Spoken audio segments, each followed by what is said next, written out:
Godzilla is now in New York City.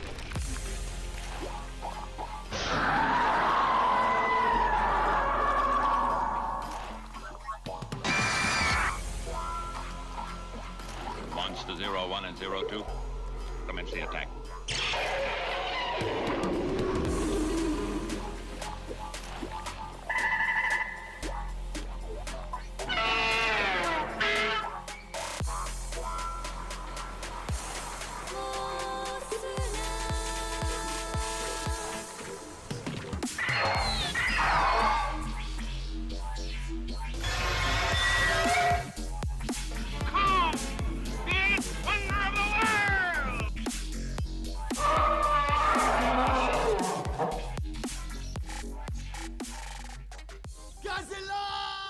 Hello, listeners, and welcome back to Stomp This Way. How you doing today, Andrew? I'm doing all right. How are you doing today? I'm doing pretty good.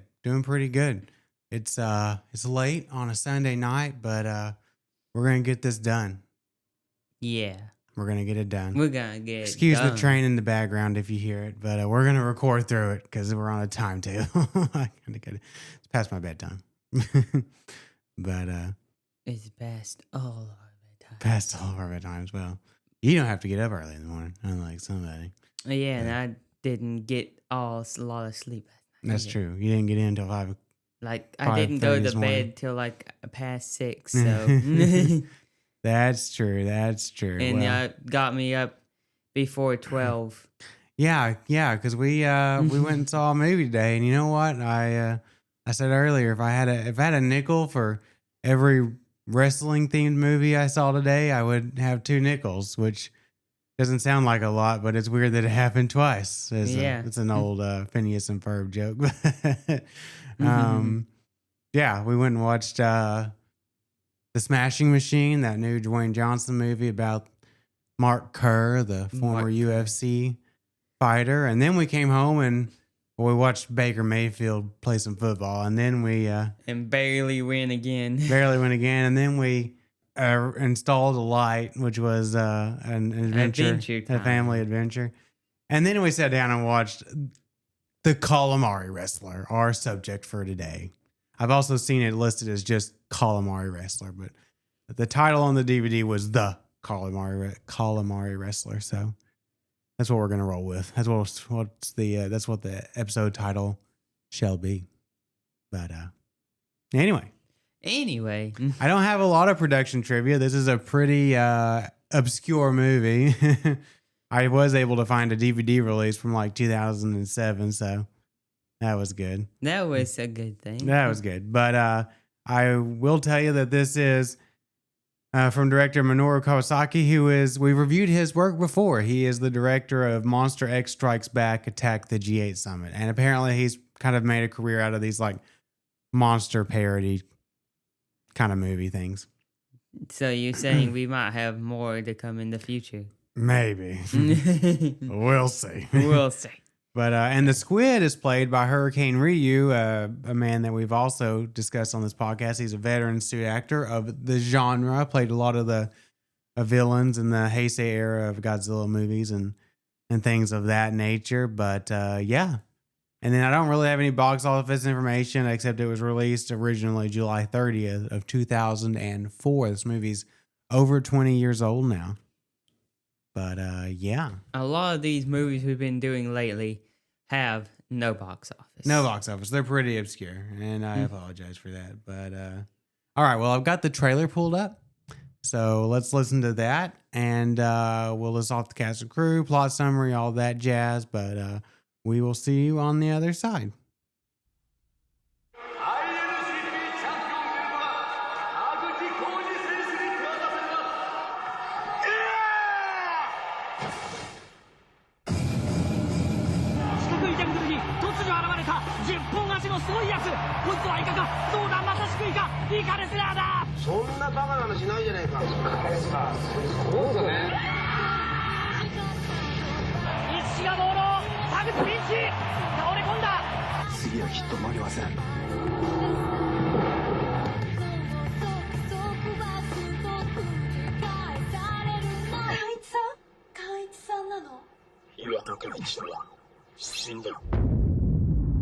間違っても君は勝ってはならない。悪役に徹してくれってやつだね。俺は真剣勝負しかしない。勝つことでみんなから愛され。愛されたいだと？このイカの化け物が。泣いて。もっと強く。最強の敵シャコボクサーに果たしてイカレスラーは立ち向かえるのか。秘策がある。感動を与える試合っていうのはね、伝わるんですよ。おりゃよ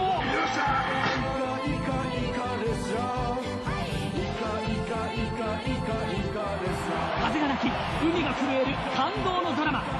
今始まる壮絶なシーフードバトルロワイヤル。イカレスラー、イカ臭くてごめんよ。All right. There it was. The trailer. The trailer. Well, yeah, let's get into some cast and crew. Directed by Minoru Kawasaki, written by Minoru Kawasaki and Masazaku Magita, and starring Miho Shirashi, Osamu Nishimura, Akira Nogami, and Yoshihiro Takayama. And the plot, more or less, is as follows. After contracting a terminal illness, pro wrestler Kenichi Iwata undergoes a ritual that transforms him into a man-sized squid in order to stay alive. When his protege and former rival, Taguchi, wins a fight that would make him a champion, Iwata suddenly appears in the ring and defeats him. Taguchi and Iwata then demand an official match from the Pro Wrestling Federation, but the president agrees to sanction it only if Iwata promises to throw the fight. Caught in the middle is Miyako, Iwata's former lover and Taguchi's current girlfriend. After Taguchi becomes drunk and verbally abusive, Miyako leaves him for Iwata. Following a passionate night together, Iwata briefly transforms back into a human, but his body is racked with pain from his illness. The monks overseeing his care return him to squid form. Meanwhile, Iwata's mysterious trainer, revealed to be the long presumed dead pro wrestler Godozan, leaves town with Taguchi. Under public pressure, the Federation caves and agrees to allow the fight. Godozan tells Taguchi he can only win if Godozan becomes his trainer. When the fight day arrives, Godozan returns with Taguchi, who has now transformed into an octopus. After a hard-fought battle, Iwata emerges victorious. Iwata begins enjoying a life of fame and spends quality time with Miyako until a giant squila boxer attacks him in the street. The Federation sets up an official match between the two. Taguchi decides to train Iwata, both to ensure Iwata survives the fight and so he can defeat the man squid himself someday. As they train together, the two rekindle their lost friendship. During the match, Iwata begins losing to the squila. In a moment of fear, he reverts to human form. But spurred on by the crowd, he rises to his feet and defeats the shrimp monster anyway. Suddenly, Godozan emerges from the shrimp's carcass and reveals that he is the biological father of both Iwata and Taguchi. After a brief scuffle, the three embrace and reconcile as a family. In the final shot, Iwata, still in human form, enjoys life with Miyako, who is holding a baby squid as the credits roll. More or less. More or less. More or less. I love how you said as a family like a robot. As a family. As a family. Well, you know, it is what it is. But yeah, so. Yeah. Baby squid. What a. Baby squid. Sorry. Oh. Oh, no. Don't sue us. Well, that's not the. It's a parody of the actual song. It's See? protected under international copyright law. See? We're smart. Yeah, but neither of us knew anything about this movie going in. Even going into it tonight, I had not watched the trailer or anything. I had just seen it on a list somewhere, found the DVD on eBay and bought it and went into it blind pretty much. I didn't even write the notes until just a few hours, a little bit earlier today. But I will say one thing. What? I think it was better than our last week's movie. Yeah, we'll grade it at the end, but I do think it was more entertaining than last week's movie. But yeah, so I mean, it is in the same vein as kind of the movies we've talked about last couple of weeks.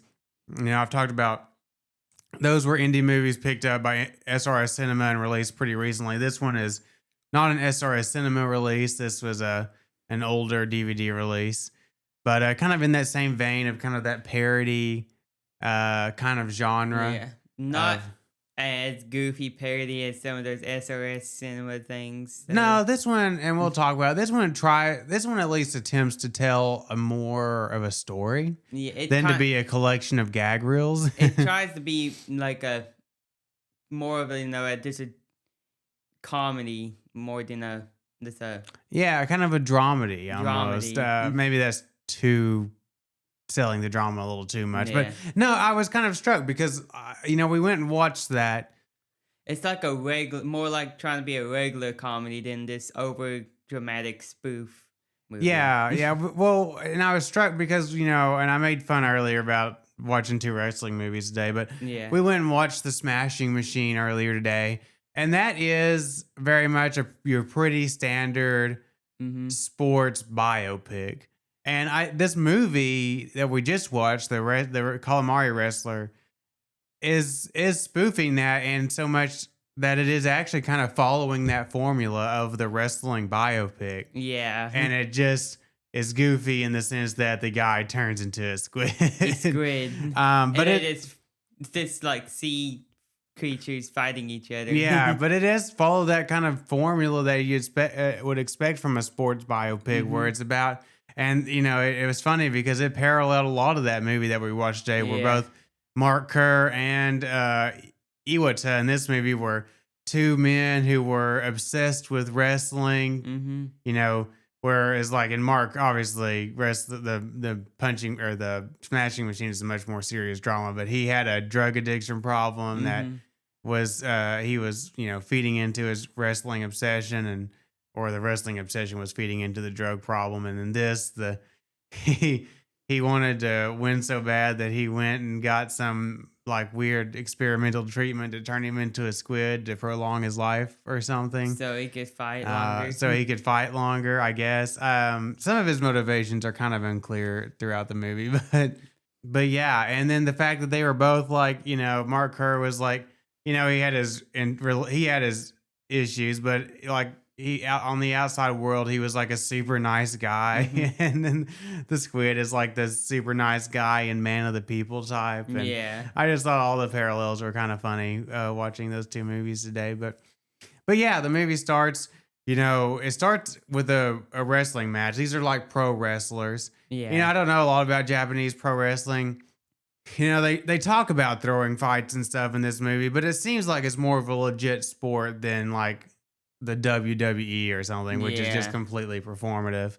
Sorry, WWE fans, but it starts with a match. Taguchi, who is a character we'll get to know throughout the movie, is fighting some guy for, I guess, the prize belt, basically. And he wins, and he holds up the prize belt, and then someone swipes it out of his hands, and there's a giant man squid standing in the corner, and they get into a fight, and the squid wins.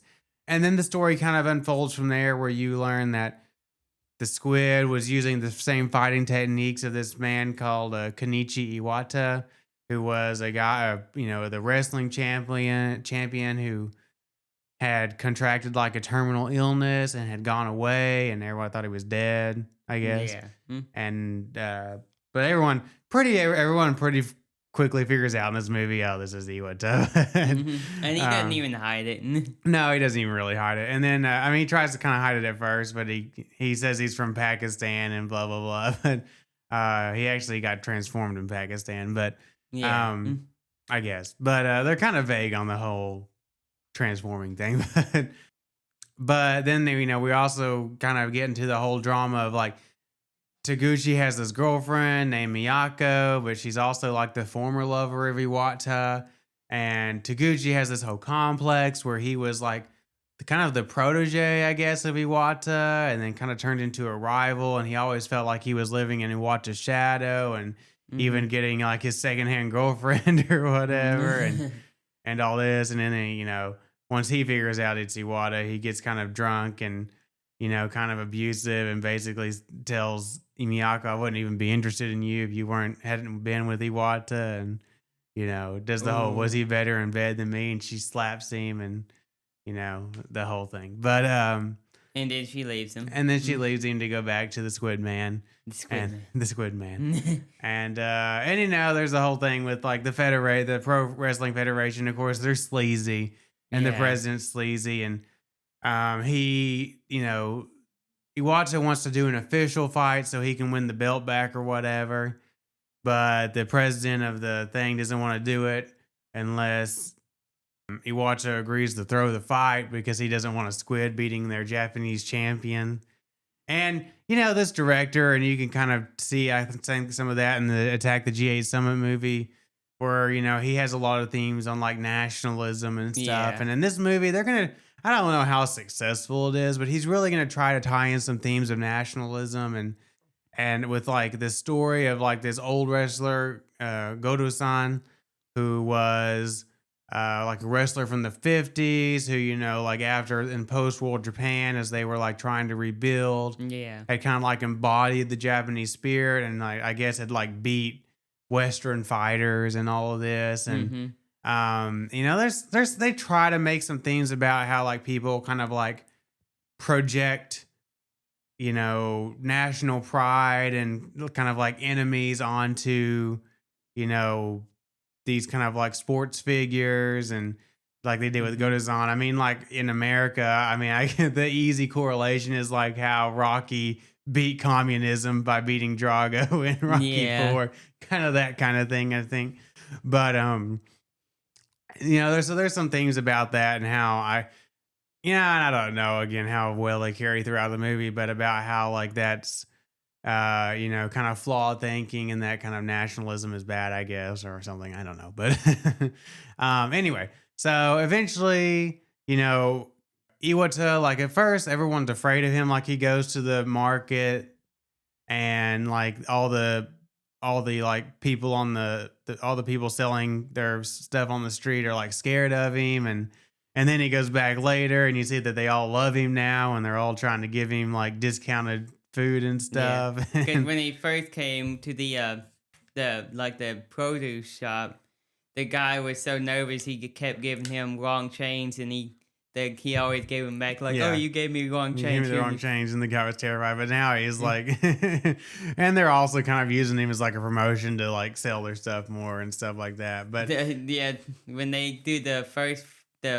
they're like, "The squid." For 100 yen here at the and he ate my whatever radishes to be stronger or whatever it was, and then Miyato also catches him like playing with kids and stuff, and so he's a man of the people, as they say, or a squid of the people. But there's also as him and Miyato kind of reconnect, and there's a scene that definitely is playing into like the Japanese stereotype of sex and tentacles, where they have a passionate night or whatever, and the editor like puts in some like weird color effects and some or stuff to like display that or whatever. But then he wakes up in the morning, or she wakes up and finds that he's rolled out of bed and he's back to human form. And I guess it's kind of weird, but I guess he really did have a terminal illness. Yeah. And that's why he turned to a squid. And I guess he's in pain because of that illness. Every time, because, if he lets too much of his emotions get the best of him, he transforms back into a human, and now, the illness comes back. It doesn't make any sense because at the end he's like fine. So I don't know what that's about, but whatever. Because he beat his illness with the power of family. Okay. Sure. Whatever. It's like a Fast and Furious Vin Diesel movie. Thing, yeah. But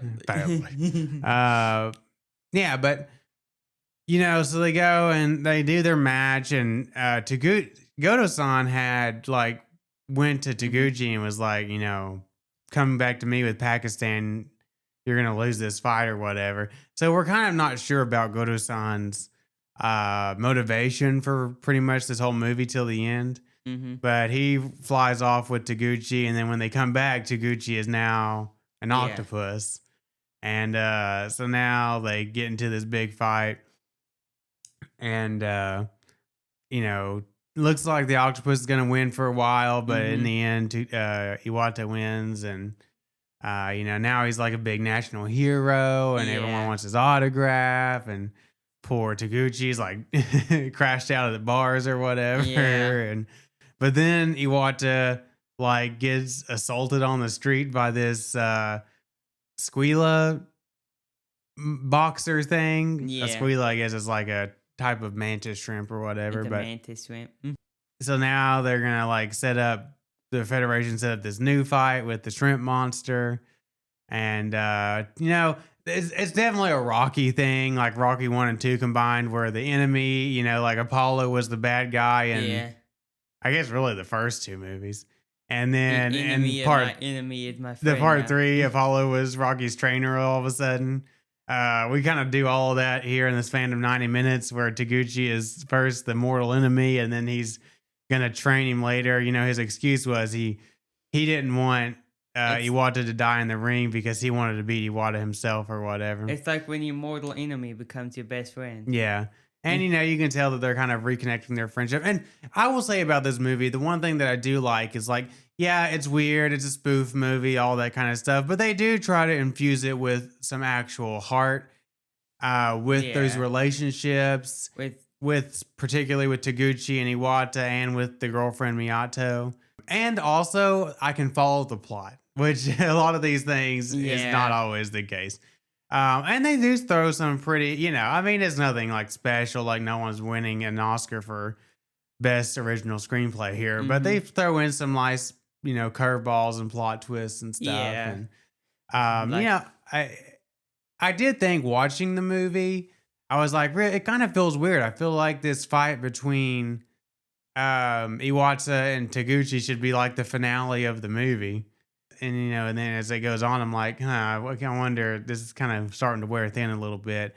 But then when I see the end, I'm like, okay, I see why they wanted to keep going with the plot or whatever. But so they do all that, and so he goes to fight the squid monster, and at first he's losing, and then he's like getting beat down, and then he lets the fear seep in, and like you said, when he like gets really emotional, he turns back into a human. So he turns back into a human, but the crowd's still cheering for him. So he gets back up, and he starts hysterically laughing. Yeah, and then he beats the squid anyway, or beats the shrimp anyway.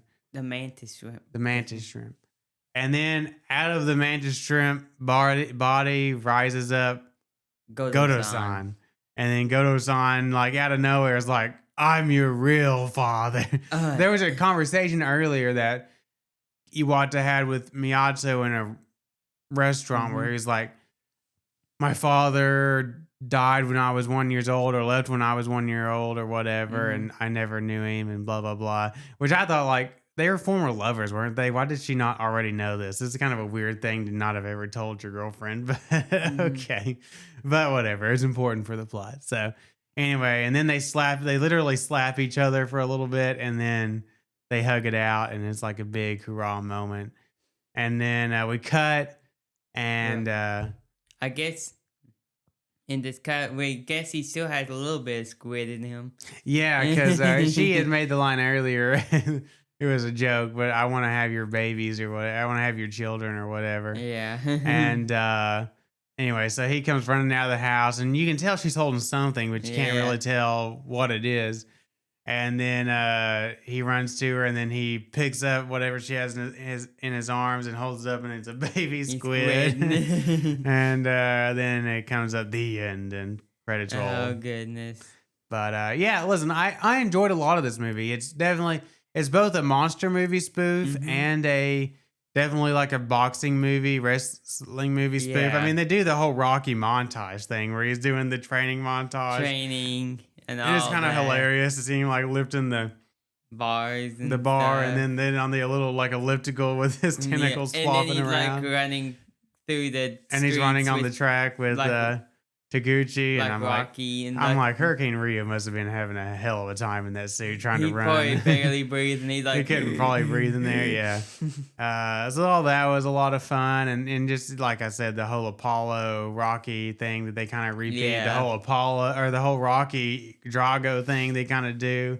I mean, they definitely drew a lot of inspiration from the Rocky movies. Yeah. And then just having like the little man-sized monsters that was a lot of fun. Just kind of that throat curveball in there, and you know, not having it being like a over dramatic size spoof movie like some of those. Yeah, SRS not being movies. so goofy that it's like painful.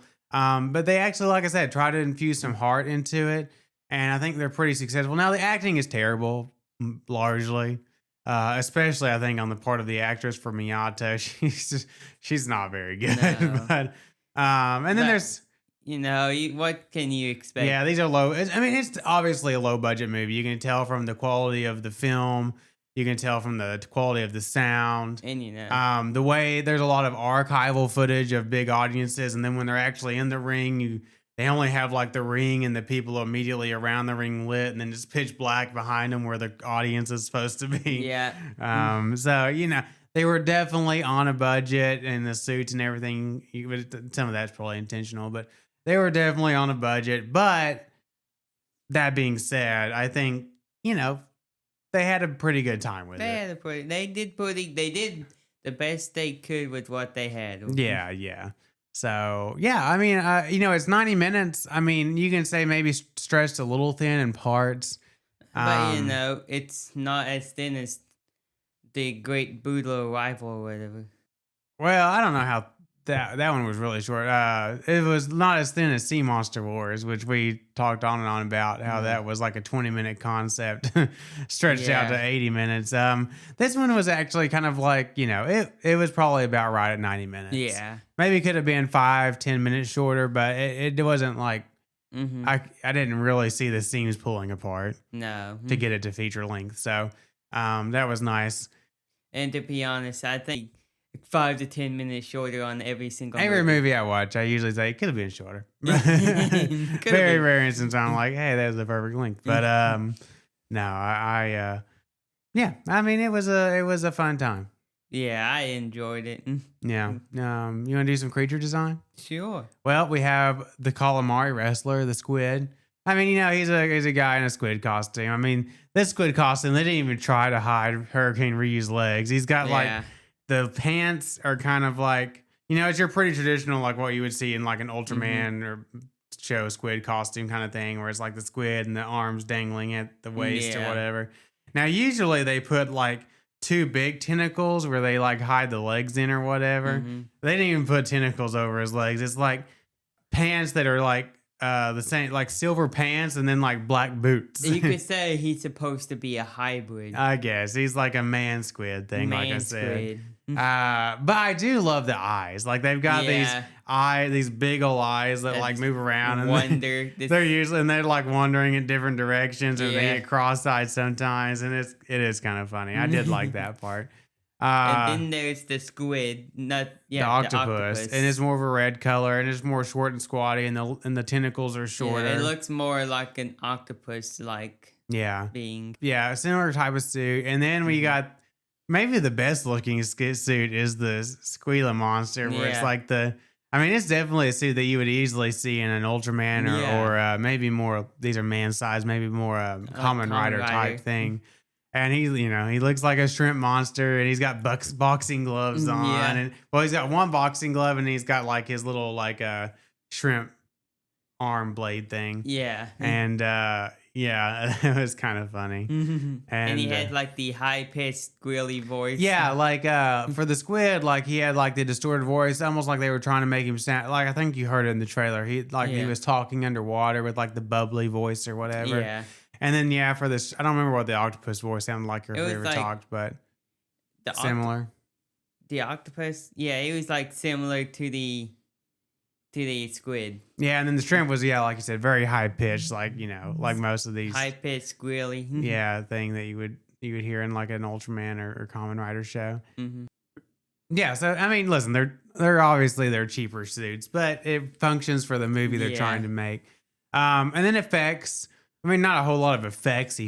I mean, the wrestling scenes are not that impressive. I mean, what can you do, really? But Yeah, and this is like a older movie too, so they didn't have access to a lot of. But yeah, they couldn't afford CGI and stuff. And then, like I said, the sets, like the boxing set, again, they have the ring, and they only light like the ring and the immediately surrounding seats. And of course, they couldn't afford an audience, so that's all blacked out behind there, so you can't see the set they're filming in. And then they have like archival footage that's like clearly a different film quality for the like audiences. Old boxing shows. Yeah. But and then they don't ever try to do like a transformation scene or anything. It's always like cut away and he's a human again or a shrimp again or whatever. Like they would cut back and he could be like slightly steaming. Yeah, he's like steaming or whatever. But they don't ever try to do any kind of effect shot like that. This was made in like 2006, 2008, 2007. Yeah. So they didn't really have the best stuff, probably. Yeah. So, and I'm glad they didn't try to do some poor CGI effect or something. Mm-hmm. And then score. I think the score is fun. I like the score. I think the score is perfect match, and there's like this rock song over the credits. I kind of like the rock song over the credits. I'm not gonna lie. So I don't know. I didn't find the credited music composer, but yeah, the score is fine. It functions. And yeah, you want to do some final thoughts? Sure. Go for it. Yeah, like we said, this movie it does pretty good for what it's going for. It doesn't overstay its welcome. It does what it's there for, and it does it pretty well. It doesn't feel like it's dragged out too much. It doesn't it's not like some of these movies that you like, when is it gonna end? Or anything like that. Like some of the movies we've been watching lately. Yeah. That you're like, oh my God, this is only 80 minutes, but it feels so much longer. It goes on forever. Yeah. But, in this, like we said, the acting in it, most of the time, it's, the acting you would expect from a movie like this.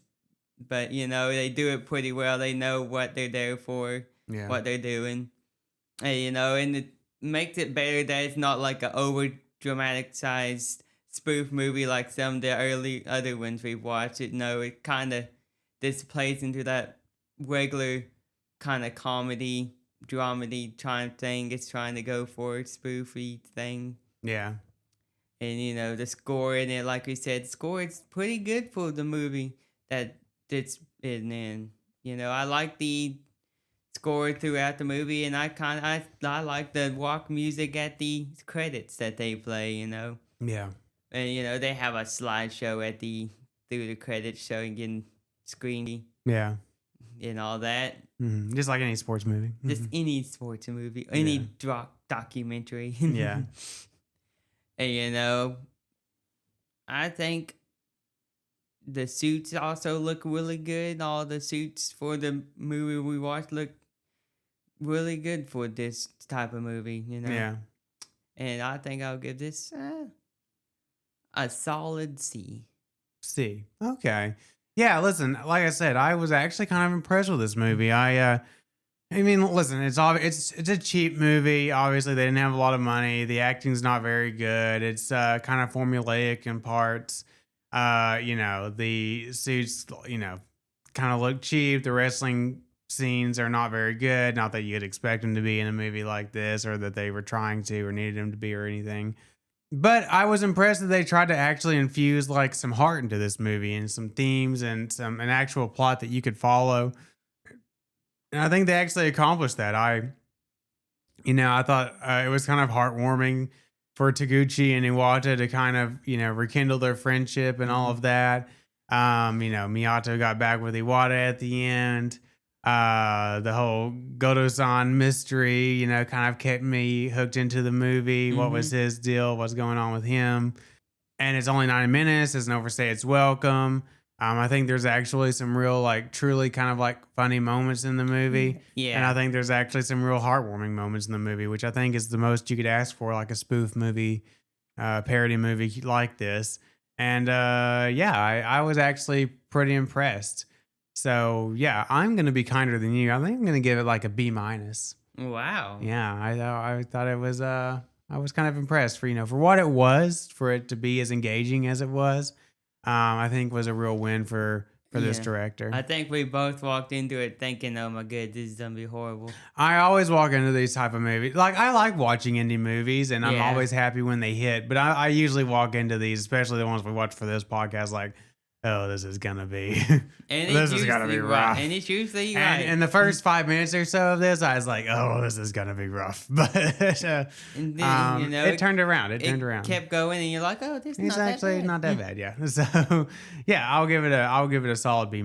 So yeah, it was fun. I love discovering little movies like this. It's a lot of fun, and that's one of the big reasons I like doing this podcast. But next week we're gonna do something a little different. Alligator. Yay! And then the following week we'll do its sequel, its direct-to-video sequel, Alligator 2, The Mutation.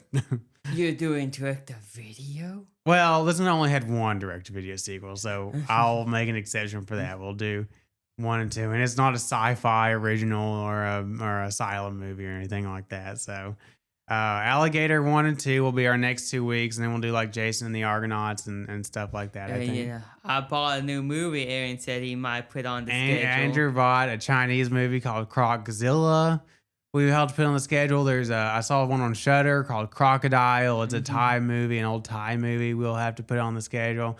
I mean, I was talking about we were running out of stuff, but if we really dig deep enough and expand our horizons wider, we can find more monster movies. I mean, this movie was a bit outside of our normal purview. I mean, it's not really a kaiju movie, or even maybe a fringe tokusatsu movie a little bit, but really just men in a squid costume wrestling. But don't worry, I could find stuff for this podcast. Yeah, I do want to get back on the Kamen Rider train, because mentioning this movie kind of reminded me of some Kamen Rider stuff.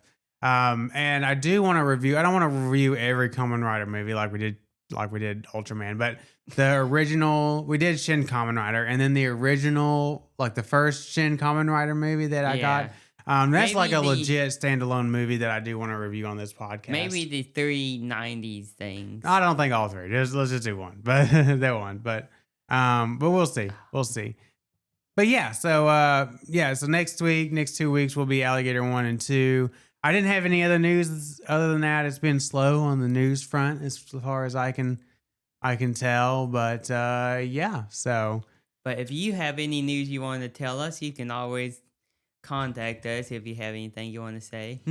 That's right. You can always contact us at stompthisway1954@gmail.com. And you could find our website that we have at www.stompthisway.wordpress.com. Yeah, and you can find us on Facebook at Stomp This Way. But we went to our local theater today, and they're doing a major remodel, and I hope they get it done soon. They're putting in a new. They're redoing the screens and the seats screens, and they're that. putting in a premium format screen, and then the other theater is going to be reopening soon, and that'll be fun too. And maybe we'll get more specialty movies when those both open back up. But anyway, as always, I'm Aaron. I'm Andrew. And Alligator next week, and we'll see you then.